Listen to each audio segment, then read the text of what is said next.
Welcome to Fitness and Thinking, a weekly podcast and newsletter obsessed with 6 pillars of well-being. You have the physical, mental, social, spiritual, emotional and financial aspects of life to live and consider. And this evening we've been sat in Grahame's garden talking on life, rich tapestry.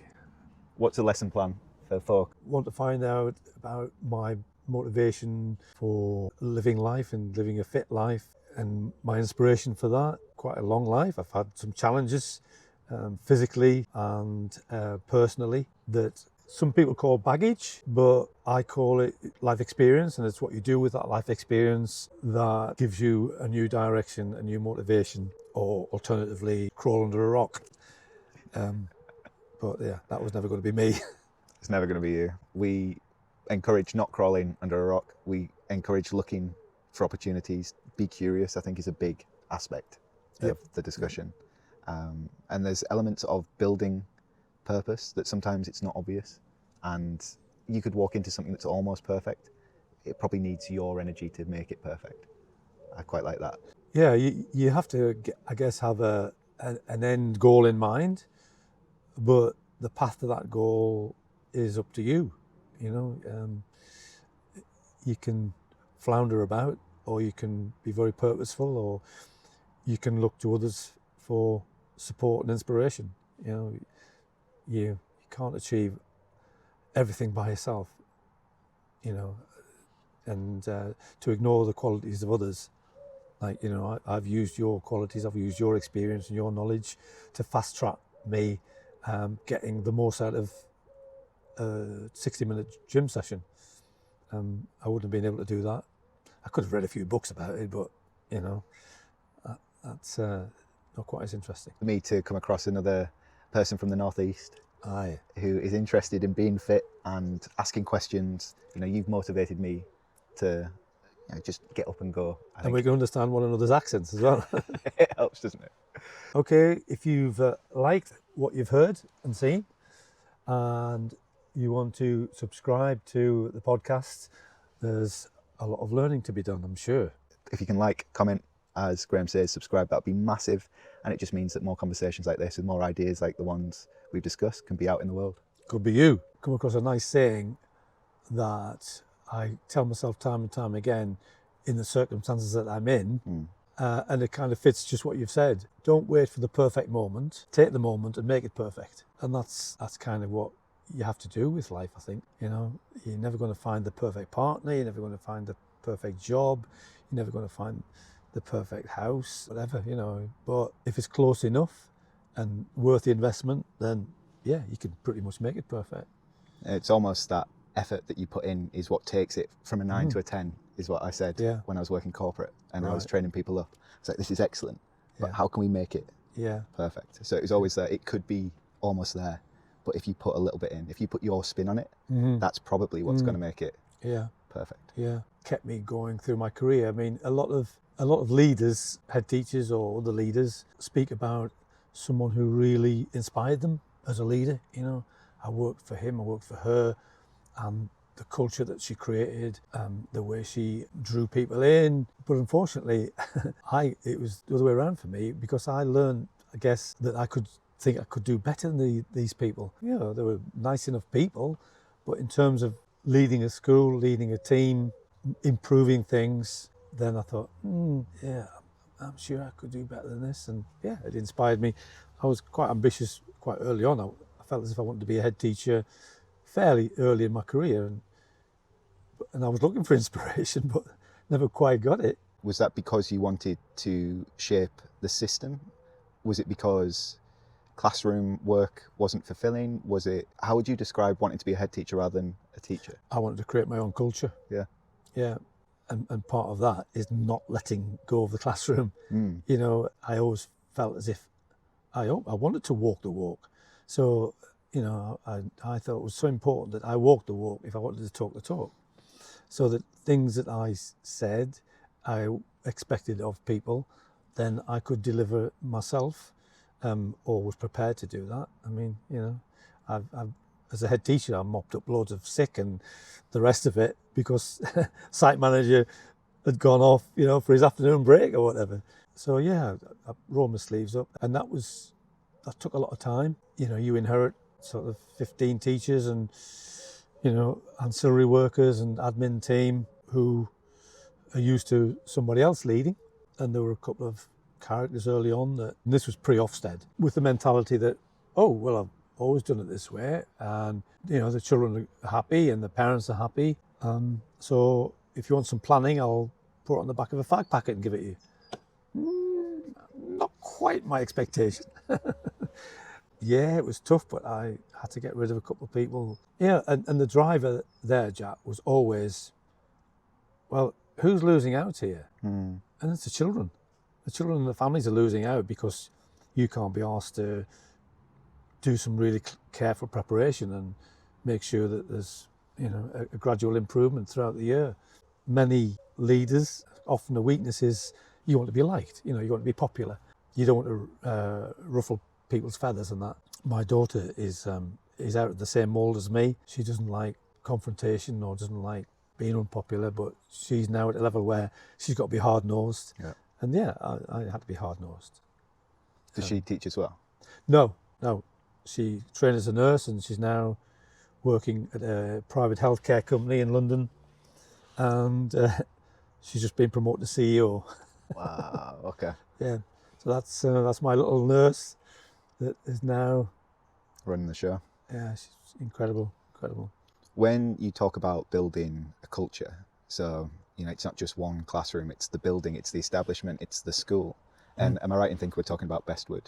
Yeah, that was where I was head for 17 years, Bestwood, yeah. I was trying to, you know, develop those kind of mini cultures in other schools I was in, but it wasn't always possible. What was the culture that you're trying to instill? Knowing that you were valued, and knowing that if you did have to put in an extra mile, it would be recognised. It wouldn't be taken for granted. You know, I do continually remind myself to spot the good in people and tell them.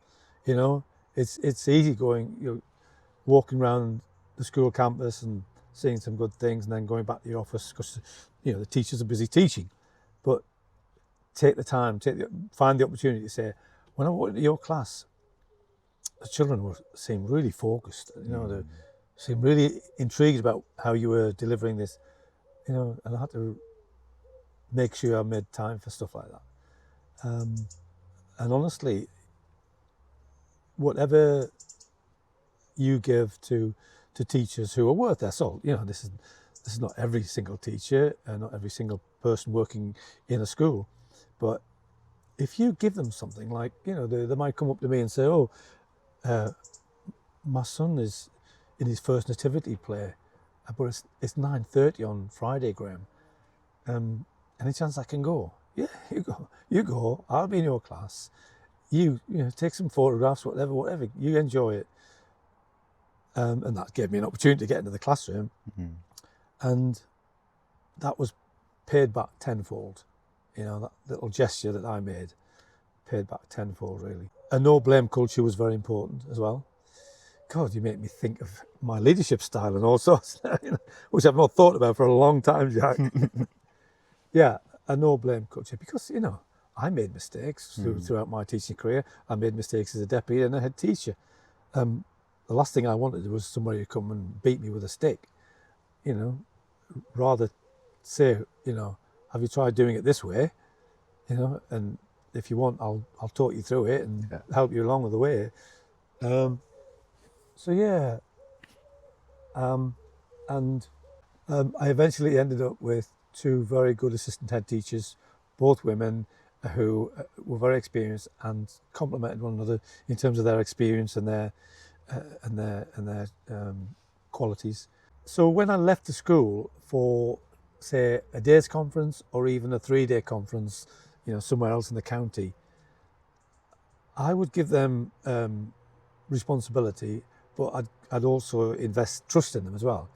Yeah, I wouldn't be phoning them every 2 hours saying, "Everything all right?" You know, what happened when you met up with Mr. So-and-so? You know, I can't remember them ever contacting me and saying, Grahame, this has happened. What do we do? You know, Mm. I'd come back and they'd have dealt with stuff, and I thought, good, that's exactly how I'd have dealt with it. You delegate with authority. Yeah. Is what I used to say. You know, when I remember the jargon. What would be like a positive or a highlight of head teaching that we wouldn't know about, or that even teachers might not know about? What did you love about it? My teachers knew this because I'd remind them quite regularly, but I couldn't achieve anything by myself.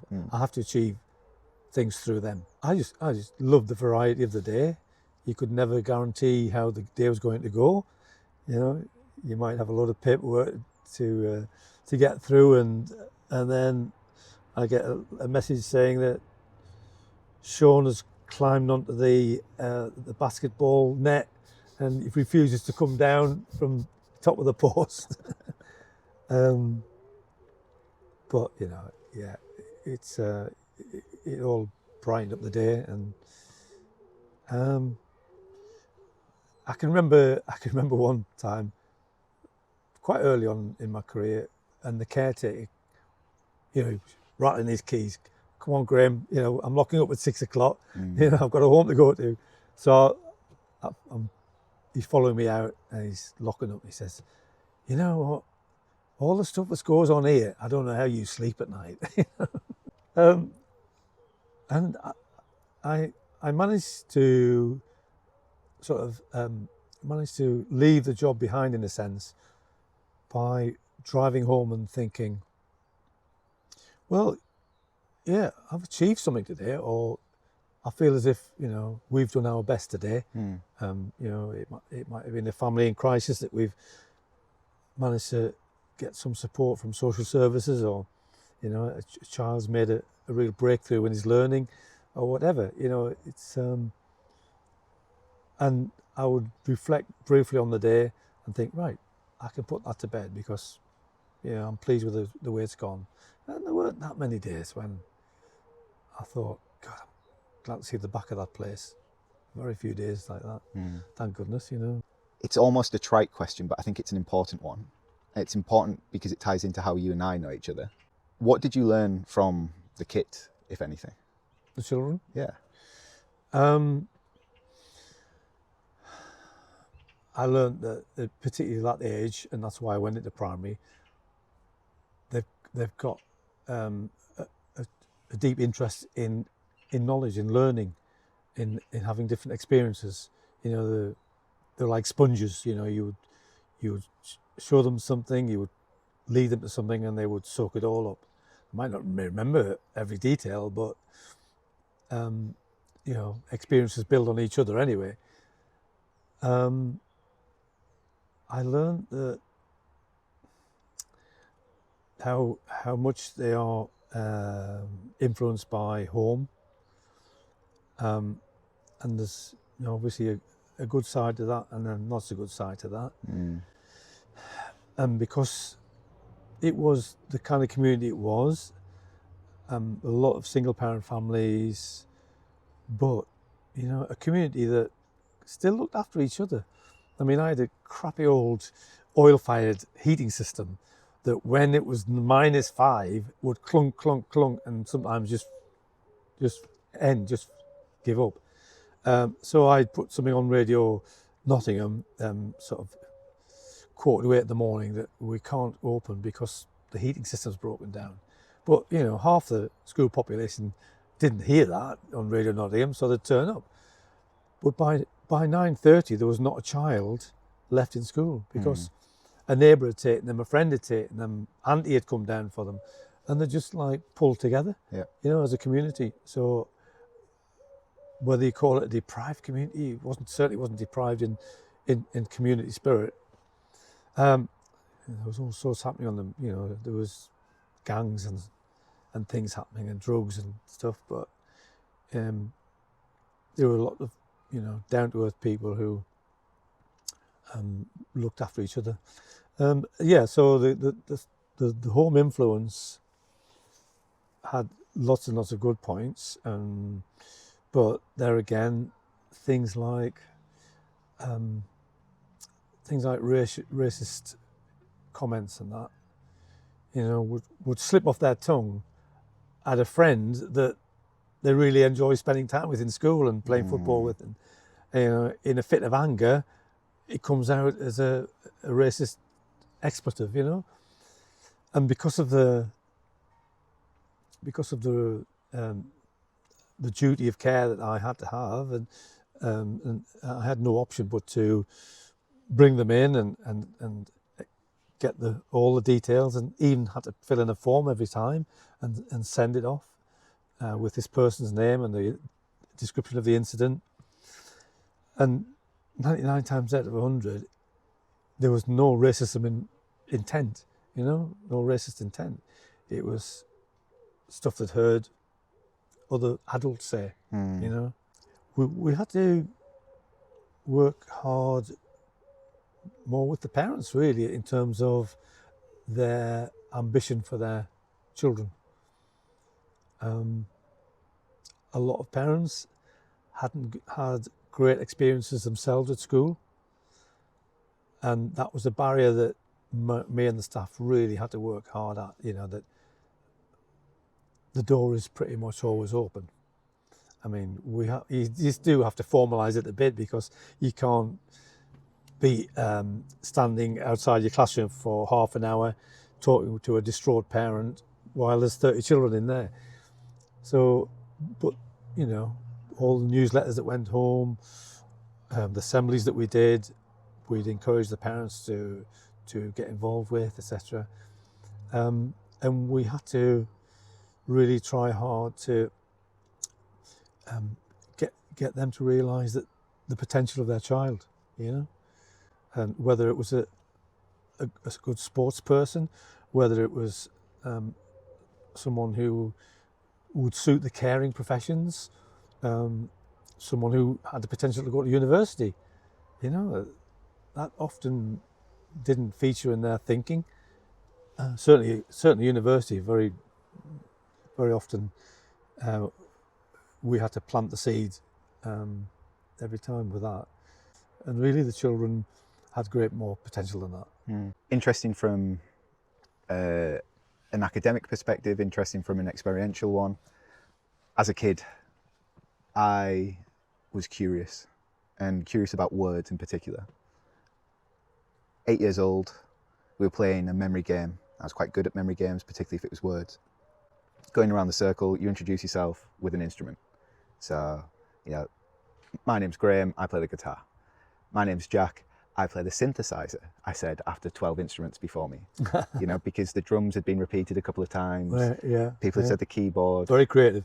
And synthesizer was something that I'd come across, I think maybe because of Gary Newman and my mum's music taste and stuff like this. And I thought it was fascinating. This is an instrument that could play... Human League, yeah.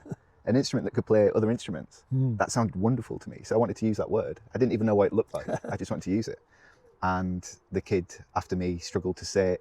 And then the teacher said, "Oh, Jack, what is a synthesizer?" So the game stops while I explain what a synthesizer is. And the teacher says, "Okay, so if it's like a keyboard, should we just call it a keyboard?" And I was wounded. I felt like I was being squashed by the people I was looking up to at times. And I don't think you can be a snob as an 8-year-old. I think you can be disappointed. I think you can be frustrated. And I refused from that point on to not use the words that I wanted to use, which got me into trouble and, meant that I was posh or that I was this or I was that. Just because I wanted to use a language. I got a brain feeling, like my head felt good when I used these words. And I've always loved poetry. Philip Larkin talks about watching parents with their kids, maybe around estates like Bestwood, maybe like Park End, where I spent an amount of time with my nana in Middlesbrough. And you see parents and kids repeating basically the same patterns. And Larkin describes parents feeling pushed aside or pushed to the side of their own lives by the unripe acorns of their own children, kissing in the same kissing places, watching them on the same swings. And that these cycles will continue until somebody comes along to break it or to change it. And it's not to say that the break or the change is better. Maybe there is peace and happiness to be found in something that is stable and predictable, but you don't know what you don't know. And I think for me, when I think about great teachers, they've often left me more curious. or they've said, oh, Jack, you've come across a synthesizer. Well, have you listened to the Human League? Mm-hmm. You know, you come across Gary Newman cars. Have you listened to this? Yeah. And then it's just like, all right, there's more to it. There's even more to it. I can grow into this if I want to. So I think you do right to encourage your community and talk to the parents. And yeah, it must be a frustrating experience when you see potential and you often see how potential can be limited as well. Yeah. Yes, I mean, one of the nicest experiences I had soon after I retired, I still wanted to have some contact with children. I could have gone to the village junior school and listened to readers, or taught a bit of maths, or even joined the governing body. But I thought they don't need me. So I had a look around a special school in Gladesdale area called Oakfield Special School, and they take children from the age of, I think, 5 to 18. And these are children and young adults with severe and complex needs, whether they're medical, whether they're emotional, whether they're behavioural. You know, they take any child that isn't coping with mainstream school. And I knew the head. He was a contemporary colleague of mine. And I said, David, can you show me around? And I could perhaps come once a week and volunteer. Yeah, so we walked into this classroom, and there were about 8 or 9-year-old children. And there, standing at the front of the classroom, was Brett, one of my pupils, one of my ex-pupils. He said, Mr. Connolly. I said, Brett, you're a teacher in the school. Like, wow, you know. And that was really touched my heart, you know, that he'd achieved what I would have hoped he would have achieved. You know, that he did have real potential as a 8, 9, 10, 11-year-old, but you kind of lose touch with them when they move on to comprehensive school, and it's not always cool to come back to your junior school, or you know, to keep in touch with your old head teacher or whatever. But yeah, that was a lovely surprise. The idea of realised and unrealised potential. There is a guy called Neil Strauss, who you might have come across, who wrote The Game. So early noughties, he was a journalist for a broadsheet paper in the States. All right. And he was given the assignment of looking into pickup artists. Right. And at the time, he wasn't having the best of luck with women. And by the end of the book, he's not just gone undercover, he's gone full native. And he shaved off his balding hair, whatever we want to describe it. It wasn't working for him. He's got a goatee, he's wearing nicer clothes, he's confident, and he realises that confidence can be learnt, and that with the right teachers, again, that you can realise your own potential, that maybe you've not had the best education or the best lead up to where you are, but if you can find the community that you want, if you can tap into the people around you, then you can still learn. Find your people. Exactly. So it might not be a straight line. It might be that you zig and zag and you get to a point that you didn't know you were capable of. He comes full circle. So he goes from being, as he describes, the best pickup artist in the world, to then writing a book about being a parent. And he co-parents, I think he's divorced from his wife, but they're best mates. Right. And they're co-parenting still. Okay. And he has relationship nuggets that are incredible. And one of them is the idea of resentment coming from unspoken expectation. And this could be as simple as somebody not putting the bins out, or not remembering a specific date. But if you didn't give the instruction for that person to do that, or you didn't give the reminder, and you just expect that person to do that thing, and then you get annoyed with them for something that you actually failed to instruct them on, then that could lead to resentment over time, for instance. And I know that when I've been in relationships, I've been frustrated by the potential I've seen in people not being realised. And that's caused me to resent the relationship and resent the person, which is potentially unfair. As a PT, which I think some of the people listening or watching might know me to be, sometimes you will see what people are capable of. You know, I've had clients diagnosed with MS. I've had people with multiple joint replacements, and maybe we can get onto that in a second, who have been told that they're not going to walk again, they're not going to play sport, they're not going to be strong. And I just refuse initially to accept that. And then it will get to a point where either I'm proven right or proven wrong. You know, and the real challenge is learning to not resent, is to actually give the instructions and to give the pathway, and to just say, look, I think based on my experience, and maybe just based on some feeling, some hope that you are capable of something, and I'm going to work to make sure that you get to that. And if we don't, then we'll figure it out together. Just because, yeah, I wouldn't want to resent that missed opportunity or that missed sense of achievement. You fit well in on the staff at Oakfield then, because they adapt things so that the child will feel that they are accomplishing something while they're in, say table tennis, for instance. Some of them would be in a wheelchair, but as long as it made contact with the ball and it went in that direction, they'd feel as if they've achieved something.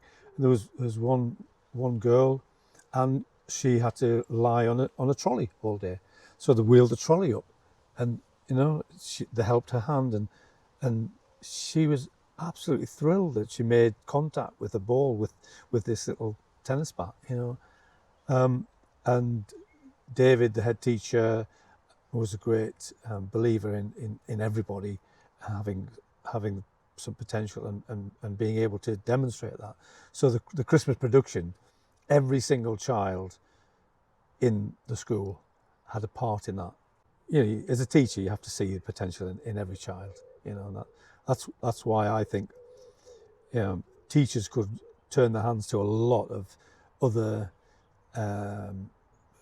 complicated jobs, because they're keeping in their head 30 individuals where they were yesterday, where they are today, and where they should be tomorrow or next week. And that is some little achievement. Yeah, and on top of that, it begins with them. Whether it's a theory or it's just a name, it's going to annoy me, that we can keep up to speed with about 150 people in our network. Have you come across this idea? Yeah, I couldn't do that, but but a teacher might know the kid, they might know the parents, yeah, they might know what the parents' expectations are, that maybe on a Tuesday, a child's parent can't get there on time, so maybe, there's half an hour that needs to be filled. Is there an after-school club? Can we make sure that the kid gets to the after-school club? And then you're thinking about the next class, if you're responsible for multiple year groups, that you might have up to 150 people in your head. Yeah. And to know all of those little interconnections. Yeah, exactly. Did you know that each episode of Fitness and Thinking takes about 10 hours to put together? If you've enjoyed them, then I've got a favour to ask of you. It's not your money. It is just a second to like what you like. Maybe a couple of seconds to leave a comment on what you enjoyed, what you changed, what you might have asked the guests, and maybe to ask me to bring on somebody or to discuss a topic that you're interested in. The last thing is to subscribe if you haven't already. That could be a massive sign to all those algorithms that you are interested in what Fitness and Thinking is all about. How did we meet, Grahame?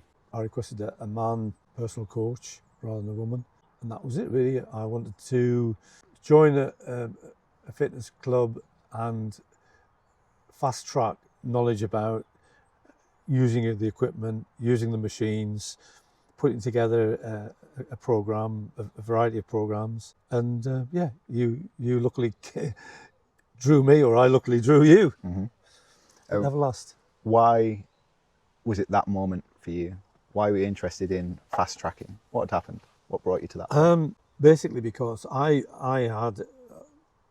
have been doing a home fitness routine 2 or 3 times a week in my back bedroom, and it was a 7-minute app, it's called 7-minute workout. Mm-hmm. And it's a mixture of cardio, a mixture of strength, a mixture of the big muscles, the small muscles, and that was good. That kept me reasonably fit. It kept me very flexible. I'll go to yoga lattes at least once a fortnight, sometimes every week. So that built up my core. It was good for my balance. I just felt that, as my years started to tick on, I really do need to invest more time and effort into staying fit and even getting fitter and stronger and better balance and everything that starts to diminish, at my age. So yeah, it was. And the other, it's a smaller reason, but maybe once a fortnight, I will go through a whole day without speaking to anyone. It just happens. But if I'm a member of the gym like Everlast, I can drive down and I can be amongst people, you know, and I talk to anybody, as you probably guess. So at least I feel as if I've had some human interaction. But yeah, the main reason was that I want to work at getting fitter and keeping a level of fitness that will see me through my next 10 years. I mean, for the last 3 years, I've done a birthday challenge. Mm-hmm. I told you about it. No. Is this your squat?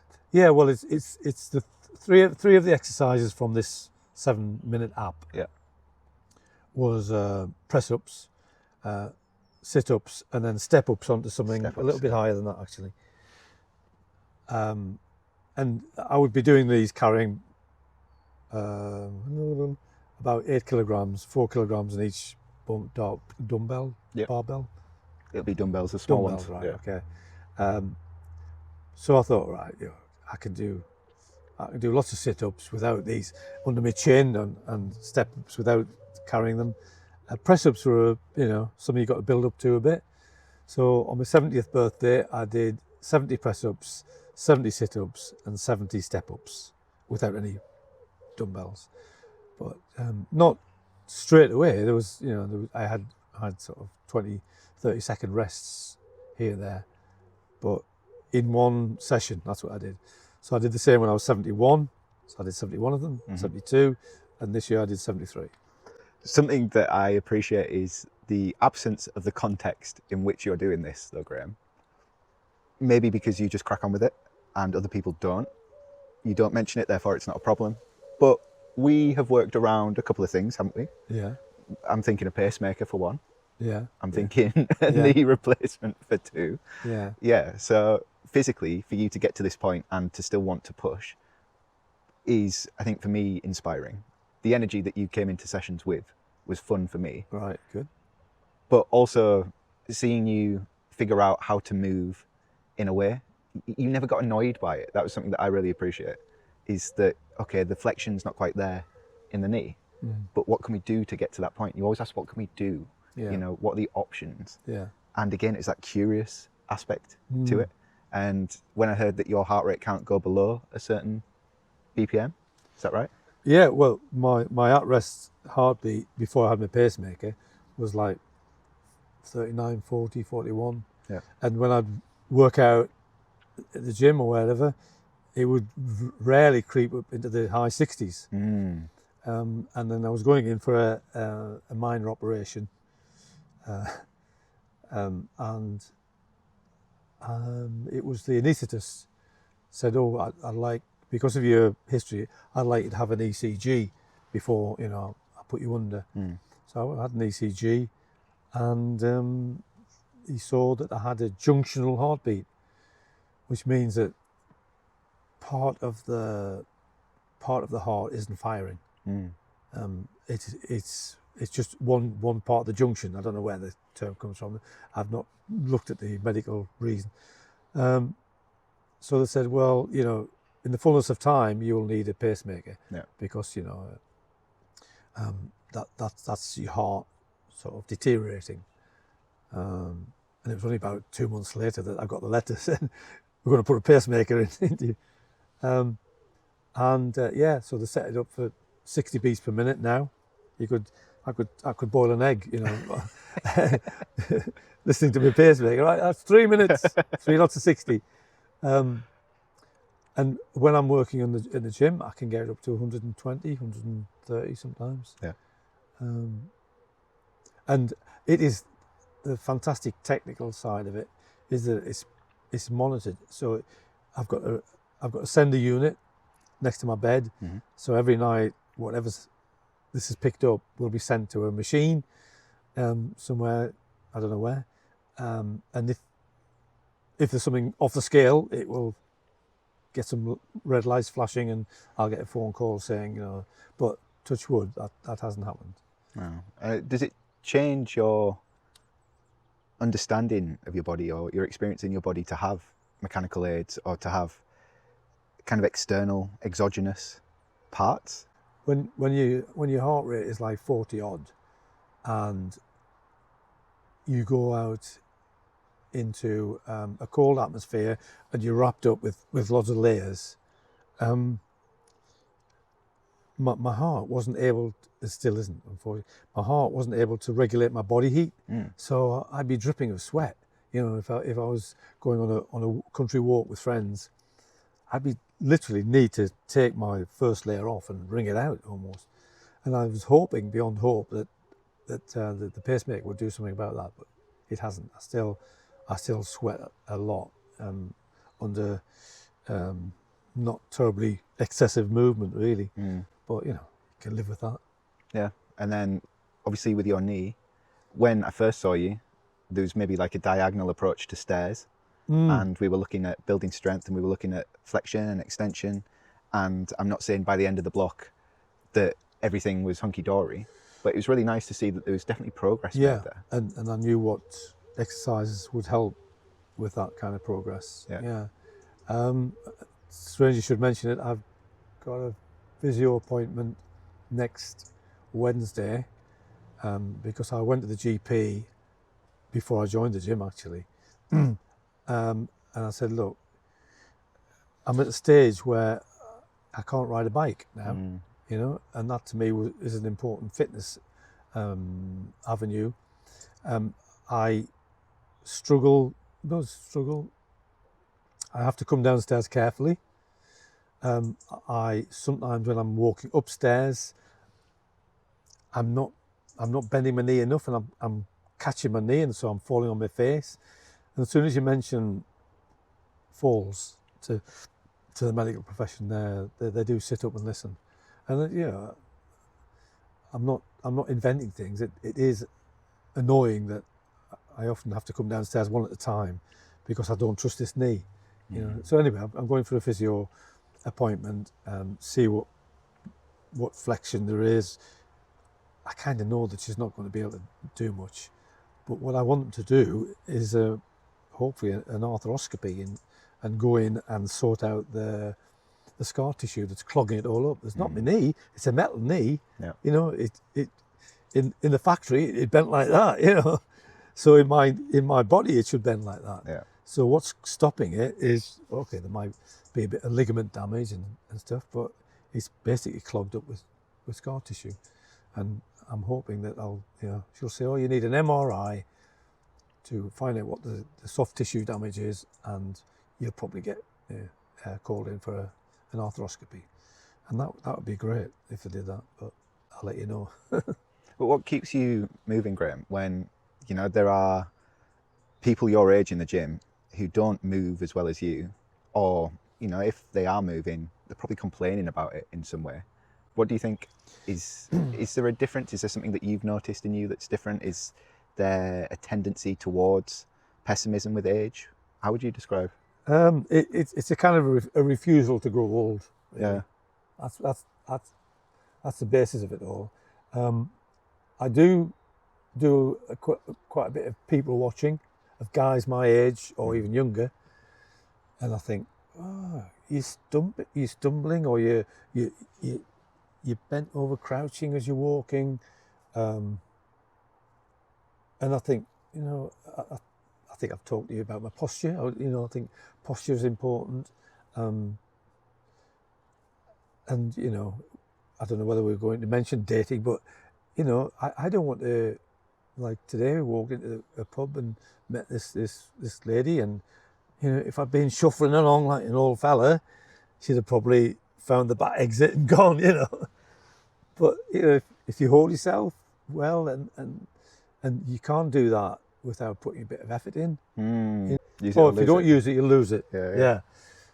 So I want to use it. I want to use, you know, all parts, and you know, I want to particularly work on my strength in my arms, because to get up off the sofa, it's easy when you've got arms like this, but to push yourself up off the sofa, I can't use my legs because I can't get them underneath the sofa far enough to use the sort of angle. Yeah. So I have to use my arms. So yeah, use it or lose it. Use it or lose it. And I think it ties into a phrase that you text me, which I really like, about being professionally retired. All right, yeah. What makes a good professional retiree? I think it is part of what you've already described, but what would you add to that? Well, someone who has little effort in filling their week. It's little effort to me now because, you know, I've carved out things I really enjoy doing. I've got things in my weekly diary that are there almost every single week, like the band choir on the Monday, the Tuesday lefties coffee group where we put the world right, Wednesday possibly play golf, Wednesday or Thursday. Thursday night is the harmony choir that I'm in, and I kind of keep Friday free because, you know, something might crop up. I don't want to turn anything down. So yeah, if you've got things like that, you can hang the rest of the week around it. I never say no to anything. You know, if someone says, "Oh, do you fancy?" I said yes before I even, you know, they explain what it is. I'll do that. Yeah. And the teacher in me means that I'm an organizer, and I'm the one that books a golf holiday to Malaga for 4 of us. I have house parties, and I still entertain. I had 7 people for a barbecue the other weekend. Yeah, there's still things I haven't got time to do. You know, I went on this photography week in Tuscany, and the other 6 people on the holiday were doing watercolouring. And I'm going, oh, right, I think I could do that next year, you know. So there's stuff that I still want to explore. So yeah, I can't understand everybody. A lot of people say, well, I don't want to retire. I don't know what to do with myself. That's a bit sad, really. So yeah, come and have a chat with me. We'll find something. You know, have you heard of U3A, University of the Third Age? No. Well, you wouldn't because you're not that generation, but they cater for people who are retired or near retirement. And there's a U3A in Ruddington, there's a one in Bridgeford, there's a one in Radcliffe-on-Trent. They're all over the country. And they rely on their membership contributing towards activities.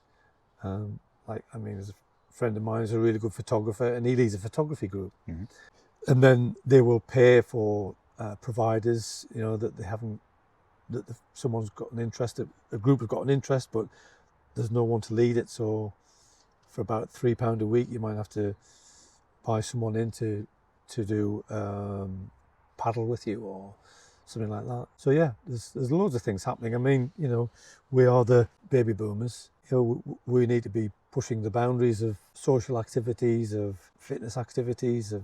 We're the generation that's got disposable income, very lucky. The generation that never fought a war. How lucky is that? I could sit down with someone and say, well, let's think about what you'd like to do and point them in the right direction. I sent you a few apps, didn't I, about gigs that are happening in Nottingham and rescue rooms. You put me onto rescue rooms, and I saw the act that I wanted to see. Yeah. At the venue that you said you want to see them at. Yeah. So yeah, I still love doing stuff like that. So it's that thing again, isn't it, that you have to put in a little bit of effort. It might not just come to you. No. And if you're unhappy with the effort that you've not put in, then that's maybe on you, isn't it? Yeah. So the same with this dating thing. You know, they won't necessarily come queuing up at my door, so I have to go knocking at their door occasionally. You know, I get someone who does send me a request, you know, which is always nice. But if I was to wait for that to happen every time, it'd be one date every month or something like that. I'm a bit more eager than that. But I think as somebody who's new to a city, in a new chapter, you know, I was looking at dating apps when I first got here, and we had conversations about that, which is great. And hearing kind of similar frustrations, but then also recognizing that you were putting more work in than I was. Well, I've got the time. And going on more dates as a result, pretty much. And I think the way that you have described dating is that curiosity thing. Whereas I think, if I'm being honest, when I came to Nottingham, it was because I didn't know anyone. And so it was like a way to not be lonely rather than a way to be curious, if that makes sense. So I had the wrong intention almost, that I might have gotten more joy or fun from it if I'd gone from a curious perspective rather than needing this person to, you know, be my best friend, guide, and key to the city, you know, all of these roles that a person doesn't necessarily need to be, they just need to be a person. Yeah. And I think I've recognised that, and something that you have, and I think that makes you an effective retiree, is purpose still. And maybe other than the gym, I was a little bit purposeless when I first came here. And I'm not saying... You were still picking up a lot of pieces though, weren't you? Yeah. I'm not saying that I'm necessarily purposeful now, but I've got a focus, which is so different, and it's so nice to have. Like, I'm excited to run. I couldn't sleep last night because I'm excited about a race tomorrow. All right. Which is a nightmare from a performance perspective. So when is it? Where is it? It's just a park run. So it's park run, it's not a race, but as a timed event, it's something that I can lay down as a marker of progress, you know? And if I sleep well, then I'll hopefully perform a little bit better. But yeah, I've just been thinking about the permutations of it, and it doesn't matter, but it matters to me, if that makes sense. And that's a reason for me to get up, and that's a reason for me to train in a way. Absolutely, yeah. Yeah, my life has changed as a result of really focusing on, first it was the bodybuilding in winter, and now it's the running going into the end of the year. And everything kind of centers around that now. So, you know, if I'm hanging out with friends, can we get some steps in? Is that all right? Can we go for a walk? I'm probably not going to be staying up with you to go to the pub, but I'll do something with you in the daytime. Okay, cool. You know, there are multiple parts to the day. It's a flatmate's birthday next week, and I've said, look, game for something in the daytime, won't be able to do karaoke. He's just like, cool, should we do a barbecue then? Amazing. So I'll still get to celebrate his birthday with him, but then get an early night so I can get up and train and teach. And yeah, so there's this organizing principle that has energized me, or it pulls me towards it, you know? I think when you don't have that purpose, when you don't have either something pushing you or something pulling you, that's when it can be tough to be a retiree or an employed person or wherever you are, you know? Low mood and depression can set in. I mean, the other thing, getting back to fitness, that drives me, is that I've got 4 grandchildren, 1 3-year-old, 1 4-year-old and 2 5-year-olds. And, you know, when I go down to London and spend time with them, it's like 3 or 4 days. And just last week, I was down there from Sunday to Friday because Bobby and Fred were off school. And I took them to a tennis coaching course in the morning, but after that, it was Grandar Club, you know. So I want the energy to be able to, you know, run after them, put them on my shoulder, play games with them, teach them sports. You know, I want to be able to do all of that. And, you know, I'm conscious of my mortality because you know, I've lost my wife, and she never met her grandchildren. And I really, really want them to remember me. It sounds a little bit selfish, but I'm not going about it in a way that's selfish, because I just want to give them as many lovely experiences with me as I can. And if they remember one of them, you know, one of the songs I used to sing to them, or one of the games I used to play with them, or one of the places I used to take them, you know, I take Bobby to a climbing wall, and he's like Spider-Man up there, you know, and he's fearless. He's obviously got the harness on and that, but if he remembers me, because I don't think he's been with his mum or dad, if he remembers me taking him to the climbing wall as a 4-year-old, you know, when I'm dead and gone, then yeah, that'll be a nice legacy. Yeah. And that's both a push and a pull, isn't it? As you describe it, is a reason to get up, and a reason to be, you know, to be the figure. I like that. Yeah. Mortality is a reason to live is an incredible organising principle, a reason to get up, to move, to act, to do, to be. And I think it's not just about living a long life, it's about living a full and meaningful life.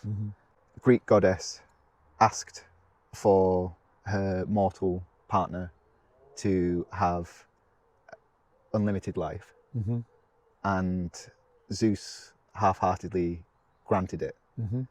I'm not sure if Zeus interrogates the wish in the story, but he grants it. And her mortal lover eventually becomes a cicada. All right, okay. You know, he withers and withers and withers and withers until he's just paper. Right. And to put him out of his misery, basically, of not having any quality of life, he's turned into an insect. Right. And he basically looks like an insect after living 1,000 years. So we don't want to live for 1,000 years necessarily if we don't have the quality of life there.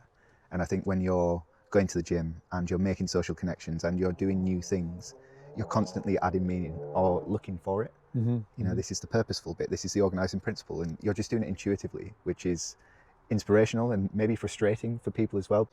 What we haven't touched on really, which is a massive influence in how I live my life, is the fact that I've basically cheated death twice. You know, when I was 50, I had a triple heart bypass, and at the time, you know, leading up to that, I was keeping myself fit and good diet and plenty of exercise, a busy job that kept me on my toes. And then I started to get a bit breathless and felt as if I didn't have as much energy or staying power. I mean, I remember distinctly, you know, one of the dinner staff coming in and said, "Mr. Connolly, there's a dog on the playground. Can you come and get rid of it? The children are scared." So I was chasing this bloody dog, and you know, I came back in and I'm going, and my admin team are going, "Are you all right, Grahame? Are you all right?" I'm going, "Yeah, Grahame, I'm running out of stamina here," and I kept thinking doesn't feel right. So I went to the GP and he sent me for an ECG, and he looked at it and he said, "There's a bit of a dip here that I want you to go back and do a treadmill ECG." So they put me on a treadmill, and lovely operatives that they were, but they were just operatives. Right, we're going to start it up. We'll get it a bit faster, and you know, we'll keep it going till you get a bit hot and sweaty. And after 5 minutes, I stopped. I said, "Oh, I've not even broken sweat yet." "No, we've got as much as we need now, Mr. Connolly." I thought, ding-a-ling-a-ling. "And would you like to sit down? There's a glass of water. We'll see if there's a consultant can look at this trace." Ding-a-ling. And within 2 weeks, I was on the operating table. And you know, really lucky that it didn't happen. A heart attack didn't happen, because it would have been a very serious one. So they repaired that, and you know, it's still going strong. It needs a bit of a revisit with a pacemaker, but yeah, I feel as if they're looking after me. And then at age 65, in this particular health authority, you are sent for a checkup of your aorta. And it's a simple, I always forget what it's called. They use it on pregnant women. Ultrasound, yeah. It's just an ultrasound. So they cover you in what is it? Whatever it is. Wherever it is, yeah. And sort of we've got this ultrasound going, they're looking at the monitor. And a couple of my friends had it done. They said, "Oh yeah, you're in and out within 5 minutes, you know." So there's it's a jelly, they put a jelly on. So she's going like that. Like that. And she says, "I'll just ask my colleague to come and have a look at this." Like that. "Oh, okay, right. Do you want to put your shirt on and sit there? We'll have to send this off, but we think you've got an aortic aneurysm, and you know it will need to be looked at by a consultant." So I got a letter through. A couple of days later, I went down to see a consultant in the Queen's Med, and they did another scan. Said, "Yeah, you've got at least 2 serious swellings of the aorta where the wall is paper thin. We need to deal with it." It's called a silent killer because there's absolutely no symptoms. If your aorta, I mean, it's that thick. Yeah. If that bursts, you bleed out within 10, 15 minutes. And unless it happens when you're walking outside Queen's Med or somewhere, it is a death sentence. So they took me in and they opened me up from here to here, and they found I had 4 aneurysms. So they repaired 3 of them, and they said we didn't want to go in for the 4th one because there's a chance that we might have damaged your Saturday night system. says, is that a medical term? Says, well, you know, round about that area, your groin, you know, if we cut off the blood area, you might lose your Saturday night performance. Yeah. They just knotted that one. Okay. I mean, it was a bit more than just a knot. A little bit more technical, yeah. Yeah. So yeah, again, I feel as if I've cheated death on 2 occasions now. So I'm religious and spiritual. So I do thank the higher power for giving me that. It's not just those 2 occasions. I think I've benefited from a higher power on lots and lots of occasions through my personal life and my professional life. So that is another reason why, you know, I want to stay fit and healthy, because you know, your body is precious and you don't know what's happening inside it. You keep putting in good things, good food, and you keep doing good things with it, then whatever's happening, I mean, I must have had a really good, strong heart, powerful muscle of a heart to get through those 3 clogged up arteries for so long. That's another motivating factor for me. There's one more point on this, and it's your experience. I don't shape the question too much. There is a moment, and it might even be Harry Potter and the Deathly Hallows, what a reference point that will be, where death comes for all the people who wield it, but the person who's most content with life greets death like an old friend. So they've cheated death for a number of moments, instances, and then by the end of the tale, walk arm in arm with death to wherever. Is there a fear? Is there an acceptance? What's your feeling like towards it in your own life? I think pretty much like everyone else, that if it came anytime soon, I'd feel cheated, because I still feel as if I've got a lot of life to live, you know. And that was a massive shock when my wife died at 65. You know, she had such a lot of life in her, and the type of life that drew in other people. You know, she was energetic, she was vociferous, she was so kind and thoughtful about other people. I was absolutely bowled over by the comments in the bereavement cards from people that I knew well. You know, they might have just been colleagues of my wife or friends that she saw I didn't particularly see, but there'd be comments about thanking her for helping them through this period or through this challenge, or, you know, taking them under her wing and this, that and the other. And you know, I knew she had a big heart, but I didn't realise it spread that widely. She had a terminal diagnosis 5 years before she died, so she knew the inevitable would happen, and she got the position of not fearing death. The only thing that she was worried about to die was how we would cope, you know, as a family, and that was typical of her, you know. So yeah, she went through all of the emotions of why me, and, you know, and got angry at that, but she became an absolute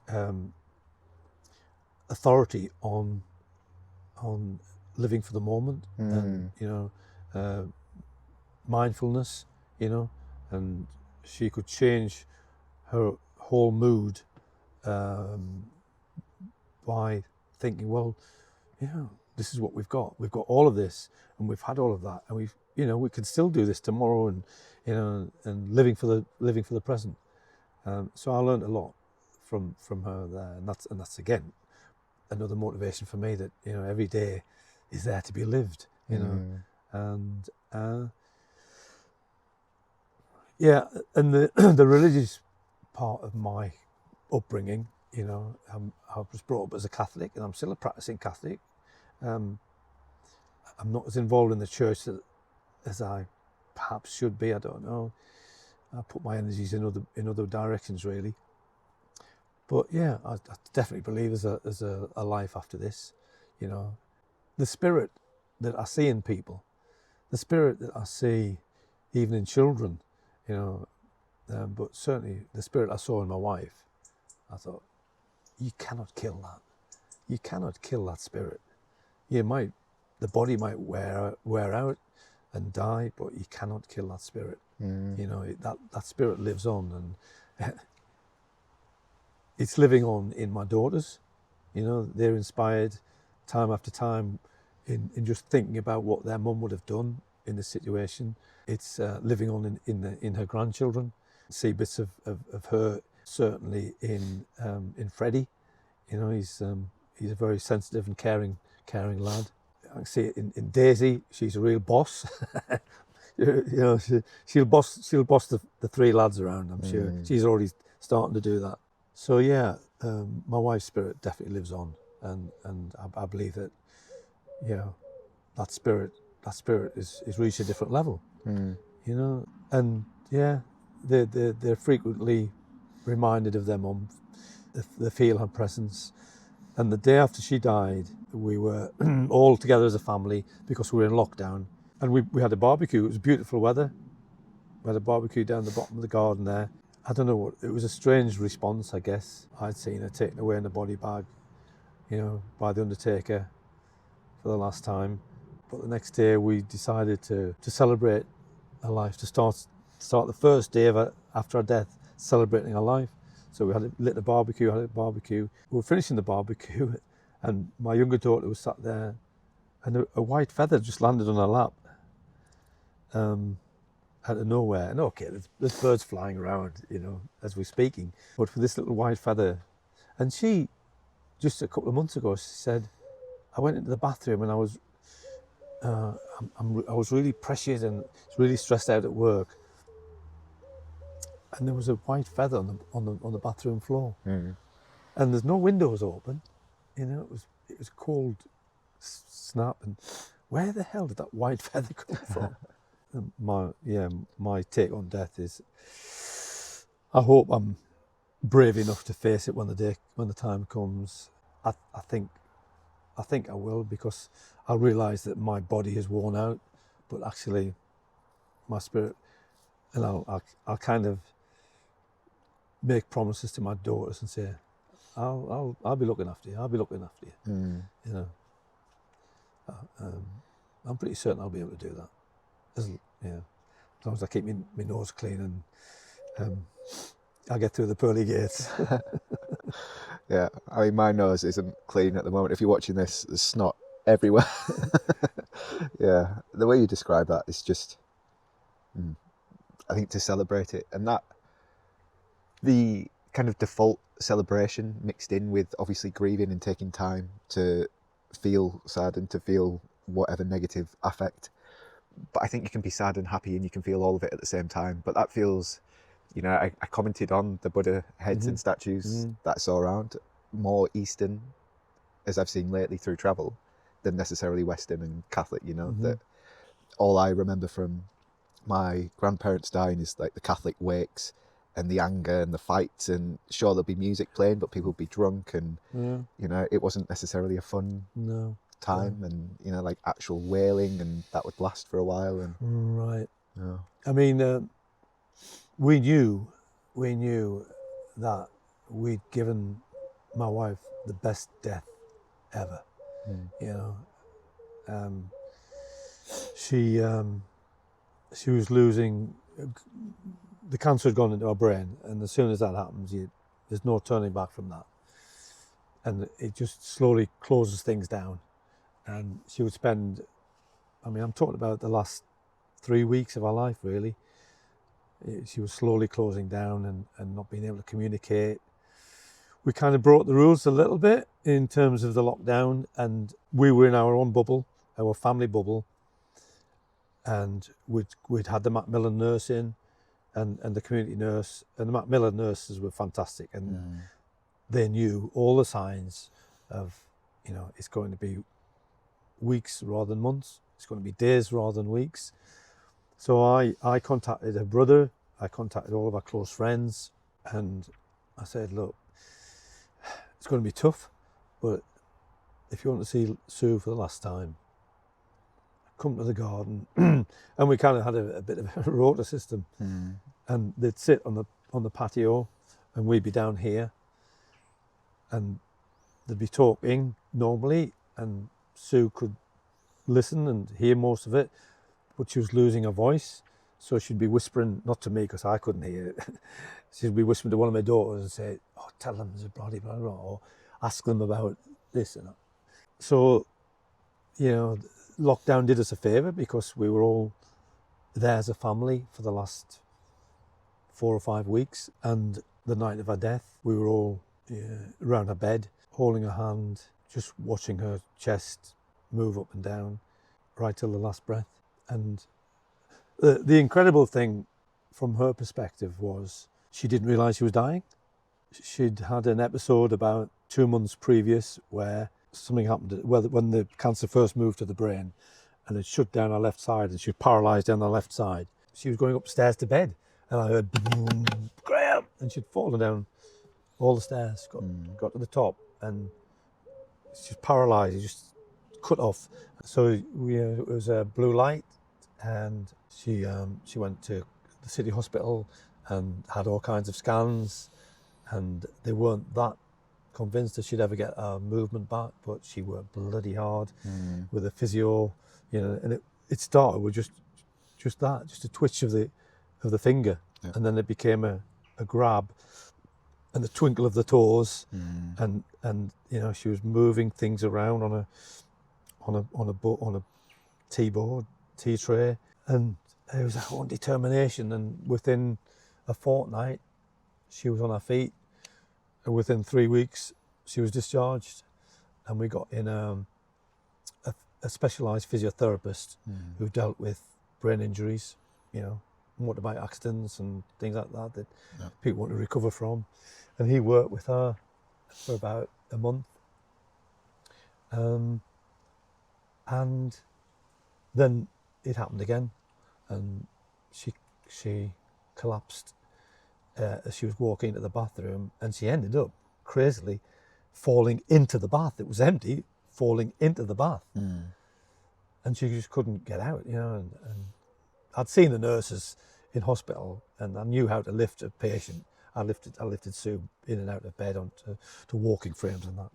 So I managed to get out of the bath, and she was bedridden, more or less. But she kept saying, "Well, I've been here before. This happened 2 months ago, and you know what to do to help me, Grahame, and I'll work hard at it, and I'll get back on my feet." But it was never going to happen. That never going to happen. But yes, we gave her the best possible death, really. Yeah. I think from your time as a teacher, your time obviously as a father, a grandfather, husband, like there's care at every level. That seems to be a big aspect. Even us working in the gym, you recommended to me one of your friends and said, "Jack, could you have a word, just see if there's anything doing there," because you wanted the best for him, And I wonder, with all of that care and all of that sense of responsibility mixed with what we've also discussed of dating and kind of relationships after what sounds like the most significant one in your life. 43 years. 43 years. Yeah. How does that work? How does that feel when you move from 43 years, and I don't want to say on or past because that might be insensitive to your experience and not reflect your experience. So have I laid enough out for you to walk on? The foundation that I'm walking on was provided by my very brave wife. And she said to me on more than one occasions, "I don't want you to be a hermit after I've gone. I want you to grab life and, use it to the fullest. And you will need another woman in your life. So if it means another relationship, go for it." I have to say, if the boot was on the other foot, I'd have said the same to her. But I know that I've got her blessing for what I'm doing now, and the same with my daughters. They want me to be happy, and if that means them accepting another woman into not the family yet, it would just be with me, eventually into the family if it was something that had longevity. I didn't start looking or thinking about it until about 2 years, And then a friend of mine said, "Oh, Amanda is asking after you." I said, Amanda? Wow, right, okay. Give her my phone number. She's like 10 years younger than me, and I've not seen her in 10 years. The last time I saw Amanda was when we played at her 50th birthday party. The band played, and I said to her then, because we've been preparing the party and getting the gazebo ready and this, that and the other, she's rushing around, and she came back when we got there, makeup. I said, "Oh, you scrub up well." But yeah, so I had my first, I wouldn't have called it a date really, it was just like a meeting with a woman that wanted to know how I was getting on. And we did get on really, really well. We went out for a late lunch and we were there for 2 or 3 hours. And I just thought that, you'd be a really good friend. The chemistry wasn't quite there, and I wasn't expecting it really. But I said to her at the end of the evening, I said, "Amanda, I'm going to thank you for today, because for the first time ever in the last couple of years, I'm not looking in the rear view mirror. I'm not looking at what I used to do, what we used to do, what I used to enjoy doing, the people I knew in the past. I'm starting to look forwards, and I thanked her for that. And she didn't probably understand the full intensity of that, but yeah, it was a real watershed moment for me. That. And like the next 4 years, a catalogue of dates and relationships that I've enjoyed mostly, and it's been a lot of fun. I've learned an awful lot about women and who have gone through divorces and been, I hate to use the word, but damaged by it. They've lost a lot of self-esteem, a lot of self-confidence. They've lost a lot of trust in the male gender. They've lost sometimes trust in their own judgment. How did I not see this coming? Some of them have been married twice and ended up regretting it.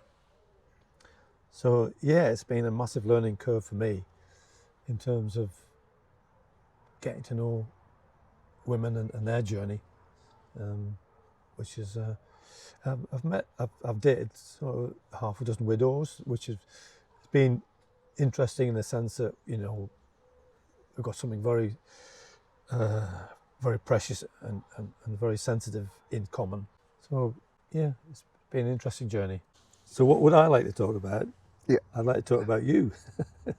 Because it's not strange for me to have made a friendship with someone who's a different generation, because I do have quite a few of my friends are at least 10 years younger than me, and sometimes more. And I just love the energy of young people. That's again why I quite enjoy going to Everlast. We kind of hit it off quite soon, and I think our northeast roots had something to do with it. But I picked up very, very quickly that you are very intelligent and worldly wise because of the effort that you've put into travelling, and you've not just gone to find a nice beach, take a photograph of a nice sunset. You've gone to learn about cultures, and I was very, very aware straight away that you look at the whole person. You asked me very soon about my motivations, not about how many press-ups can you do and what squats can you do, and it was all about your motivation and about what you want to achieve, and you tuned into where my thoughts are coming from and where they were going to. So yeah, and I've said this to a lot of my friends. I've told them why I joined the gym, why I wanted your services, what I've gained from them, and I've said he's very talented, very gifted. I just want to know what your aspirations are. Going back to the children and the families that I talked about a while ago, about having an aspiration, realising the potential. So where would you want to be in 5 years' time, 10 years' time? it's a great question. Typical interview question, isn't it? I think it's tough because I probably don't know the answer, and I don't know many people who don't know the answer. and one of my closest mates has been struggling with this. She's 4 years younger than me, and a lot of her peer group are getting married or on the cusp of having kids. And like her, that doesn't really appeal to me. You know, we've done an amount of travelling together. I know that there's more travel that I want to do. I think coming to Nottingham was a big moment of, as you described, you could go 2 weeks without having a conversation with a person. Or there'll be a day in your 2 weeks. I found that I could go 2 weeks and not have a conversation with a person. And that was the other side of travelling that people maybe don't realise, is that if you go to a place where your language isn't spoken, you shouldn't assume that you're going to connect with people. No, very true. You know? And the want to be understood and to be seen. I think I really struggle with social media. So being in a gym is massive for me, for what I currently do in terms of coaching. And it is an opportunity to have discussions like this. You know, because we were talking like this in between sets of leg curls and leg extensions, you know, that I see it as a way to facilitate meaningful conversation. So I want more of it. Like I want to build a community. That was part of why I set up the WhatsApp group. Right. You know? Yeah. It's because Great idea. There are people who might recognise each other, but not know that, you know, we're all chatting the same things, or even that you know each other because of me, if that makes sense. So I would like, if people can't make a session, for people to swap and, you know, to actually maybe go to classes together and stuff like that. So as you described, maybe being a figure to be remembered by your grandkids, it'd be nice if the people I've worked with maybe thought similarly. And I think the fact that you're still looking at ways to move, and you kept me up to date with your gym work, and you brought one of your friends in and you got him on the machines, and, you know, we both spent time with him to the point where he was then telling me about how you could work on your golf. It was nice to be brought into it, you know? And you don't get that, I've not found, from online. So short term is that I want to be in a place and I want to stay still, and I want roots to grow as a result of staying still. But there is still this want to know what Japan's like and what Brazil's like, and can I do it on a motorbike? And you're obviously not materialistic in any sense. I mean, you got yourself a lovely bike, you got some home comforts, I guess, but your aim is not to sort of own a big house or run a fancy car or anything like that. No, the bike's the one big thing that I own. And it's meaningful enough that it gets me around the country for conversations like this, or to see my family, or to hang out with friends, or sometimes just to drive. But then I can chuck it in a back garden or in a garage, or, you know, it's small enough that it's not an inconvenience as well, you know. So that's why I went for a bike, and that was part inspired by Southeast Asia on scooters, rather than it just being a way to get around. It was the way of getting around, if that makes sense. So I fell in love with that. But yeah, I've not lived in the house yet that I would want. I've lived in the flat maybe that I would like to live in. I've been lucky to have 2 years in Park Hill in Sheffield. Okay. So block of flats. It was designed as the village in the sky post World War II. Right. It was a community project. There were council flats, and then privatisation, things sold off. It started to go downhill from there. I think I saw a programme on it. You will have done recently. Yeah. And they're building the 4th and 5th phases of it. I was in the 2nd phase, lucky enough to be in that. The first poem that I ever had published was about the 1st phase. I just knew the first time I saw it that I was going to live there. Right. And I've had that experience. So I know that there's a feeling, there's like a texture to a place that I could live in. But I don't think I could go to that place again, just because Sheffield's not what it was. Yeah. For me. You've done it, you've got the t-shirt, written the poem. Yeah. So I don't know where the place is. I don't know what the Park Hill equivalent is yet, but I'm excited enough to look and to keep on looking. But that's probably not a concrete enough answer to your question. No, I mean, it just shows that the spirit inside of you. Do you have any hopes of meeting a long-term partner and settling down in it, or are you just waiting for that to happen? No to both parts of the question. And that maybe sounds a little bit negative or hopeless, but it's not. So this year in particular, I've recognised that I've used relationships as a way to plug silences I was uncomfortable with, and to try and fill gaps in my own personality. You know, relying on other people to be funny when I'm feeling sad, right, or to be high energy when I'm not feeling it. And actually, you know, not least because of the gym stuff, I can go into the gym being slightly injured or ill or underslept, but it's up to me to still show up and make sure that the person there has a good session. That's right. Yeah. So if I'm capable of switching it on for somebody else, I'm capable of switching it on for myself as well. That's what every good teacher has to be. Has to be an actor or an actress. Yeah. It doesn't matter what kind of morning they've had or what kind of pressure they've had in their life. You come in and you put a smile on your face and you engage with the children and light the fires. Yeah. So I think, in all honesty, I'm lucky for the people I've got, yourself, Beth, family, to help with those moments where maybe I'm feeling weak or need inspiration. And then if there's another person that comes into that mix, they're coming into the mix with me knowing who I am, rather than being somebody waiting on them to come in, if that makes sense. Yeah. Yeah. Yeah. Did you feel as if you had to do quite a bit of work on your last relationship? That was a brief moment. So again, that was just through dating and recognizing that actually sometimes people aren't good matches, different lifestyle, completely different aspirations. And I think this is where the Neil Strauss line of unspoken expectations leads to resentment. I have been with people who aren't interested in exercise at any level, not interested in going on a walk, definitely not going on a hike when it's raining, definitely not going to the gym, definitely not going on a bike ride. And that's okay. People don't have to be into the same thing, but I need to move. And if you're not going to spend time with me moving, then you're probably not going to get much time with me. Yeah. And the thing for me, the organising principle of the marathon is that I finally feel like I'm running from the front, and it's on other people to join me if they want to. Kind of like Forrest Gump, I'm going to keep on running. Right, yeah. Rather than looking down side alleys and side streets for people, because I don't need the rear view mirror, as you've described as well. I need the wing mirrors, I will check those. Yeah. But I don't need to keep on slowing down when I feel like I'm pulled towards something at the moment. And at the moment it's Athens on the 8th of November. And after that, I really don't know. Do you feel as if you are making the most of your qualities and your intelligence in the role that you're in? It's a good question. I think people worry that PT isn't fulfilling enough. Sometimes, I'm not saying that's your motivation for the question, but you're in the gym, putting people's plates away, tidying up after other people, maybe showing people how to do a press up. And I get all of that. And I'll tell you that every single PT is frustrated at the notion of putting other people's plates away. But for the first 3 months of me doing that, I got into the best shape of my life. So I was stealing people's gains almost. If you've cheated death, I was stealing the results that people wanted. Those frustrations still exist. They existed today when I was on shift.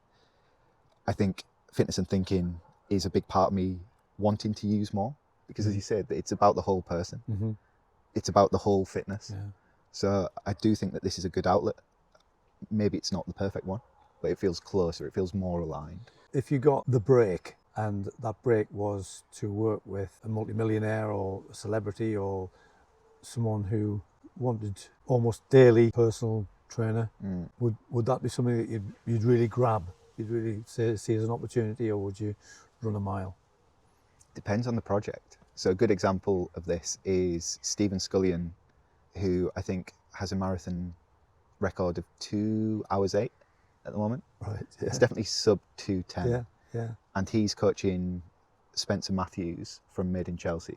Okay. I don't know if you know No, Spencer Matthews. I don't watch that, but yeah. So at uni we would have watched Spencer, and Made in Chelsea was, the lavish lifestyle and drinking and partying and arguments and all of this. And Spencer's since grown up and has done some incredible athletic feats. I think 30 marathons in 30 days is one of the big ones. Bloody hell. So like serious stuff. And I respect his drive. He's obsessed with running now. And he's trying to break 2 hours 45 and has employed Stephen Scullion to be his coach. And that obviously does need more than 3 times a week checking in. I don't check in with people more than 3 times a week currently. But if there was that person, who had the drive to do it, the want to do it, had clearly been building to this point, and I saw the potential in them, I would be interested. But I've not thought about that person necessarily. I've joked with a couple of my clients that I would have to be the living chef for them to really get the results that they want. Yeah. Because I think it's what people do outside of the gym, sadly, that let them down. So I can work with athletes as part of my level 4 strength and conditioning qualification. So that's not standard. That's something you do on top of PT. And obviously I've got my psychology masters, which is a different take as well. I think it always comes back down to the person. Mm-hmm. You know, that if you can get a person to a basic level of competence, then you can teach them anything. And that will be similar in a classroom to the gym floor, to learning a new posture in yoga. That I think the thing to learn is the person. Mm-hmm. Yeah. And just understanding that there is always more that could be learned, but also going backwards or back and forth. You know, that I've learned a lot from you in coaching you. So that's the bit that I enjoy, and that's kind of what I aspire towards. It would be cool to have more runners because I'm getting more into running, but I coach people to PBs before I was a runner or before I identified as a runner, you know. Maybe I can help some people to high rocks before I've done my own high rocks, but I'll do high rocks hopefully in October.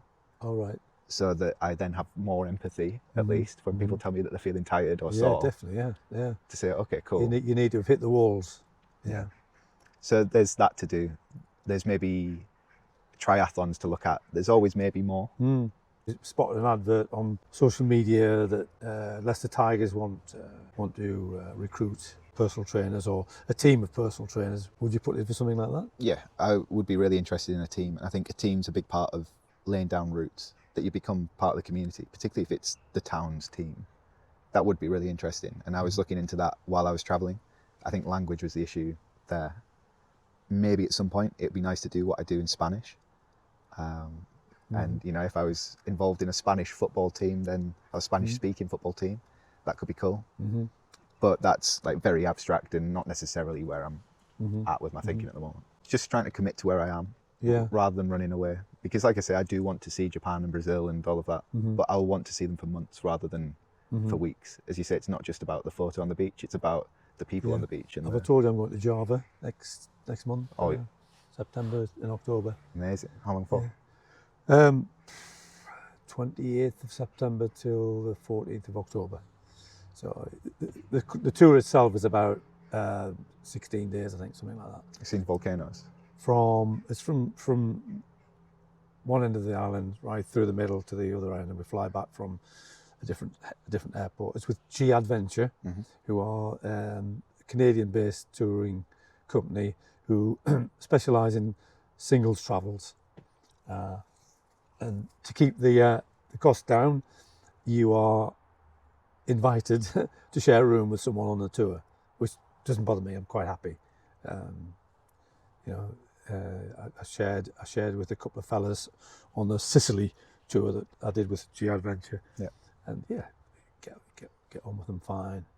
So I'm looking forward to that. Job will be amazing. Yeah.